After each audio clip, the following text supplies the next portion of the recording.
کوئی شخص جنت میں جاتا ہے تو اس کی تعریف میں بتاتا ہے کہ تمہارے اعمال کا صلہ ہے، لیکن حدیث میں باقی جگہوں پر عام طور پہ سننے کو ملتا ہے کہ اللہ کی رحمت کی ہے جو کہ تمہیں انسان کو جنت میں لے کے دے گی. اس میں کیا تدبیر کیا ہے؟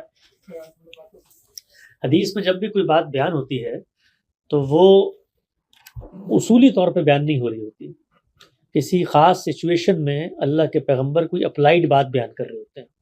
خود اعمال کے بارے میں جب آپ سے پوچھا گیا کہ جنت میں جانے کے کون سے اعمال باعث بنیں گے تو 10 روایتیں ہیں، ان میں ہر جگہ آپ نے مختلف اعمال بیان کی. کہیں بتایا کھانا کھلاؤ اور سلام کرو جنت میں چلے جاؤ گے، کہیں بتایا نماز روزے زکوٰۃ کا اہتمام کرو جنت میں چلے جاؤ گے. تو ہر جگہ جواب مخاطب کی رعایت سے دیا جاتا ہے. مثلا میرے پاس ایک مخاطب آ رہا ہے جو مجھے پتہ ہے کہ دین کے ان مطالبات پہ تو کھڑا ہوا ہے لیکن یہاں کمزوری پائی جاتی ہے، تو وہ چیزیں میں نمایاں کر کے بتاؤں گا کہ یہ جنت میں جانے کا باعث بنے گی.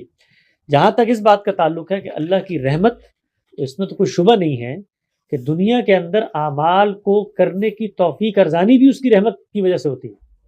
یعنی جو اعمال میں کر رہا ہوتا ہوں اللہ کا یہ فضل ہوتا ہے مجھ پہ کہ میرے ہاں سے اگر ایک قدم اٹھتا ہے نیکی کا، خود بیان کیا قرآن مجید نے، وَإِن جَاهَدُوا فِينَا، ہمارے رستے میں قدم اٹھاؤ رستے آسان کر دیں گے. تو یہ جو نیکی کرنے کے موقع مجھے مل جاتا ہے یہ بھی اللہ کی رحمت سے مل رہا ہوتا ہے.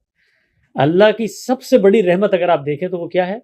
وہ یہ ہے کہ فطرت میں حق و باطل اور صحیح اور غلط اور معروف منکر کا شعور دینے کے باوجود اس نے نبوت کا سلسلہ جاری فرمایا کہ دنیا میں آ کے پیغمبر اس کی یاد دہانی کریں. یہ اللہ کی رحمت کا ظہور ہے.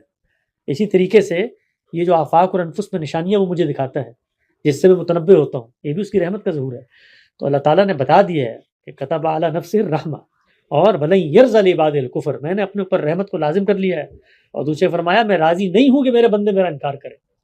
تو وہ تو پکار رہے ہیں دونوں ہاتھوں کو کھول کر کے آ جاؤ میرے حصار میں، لیکن ہم جانے پر آمادہ نہیں ہوتے. تو ہمارے اعمال کے پیچھے توفیق بھی خدا کی رحمت کی وجہ سے ہوتی ہے.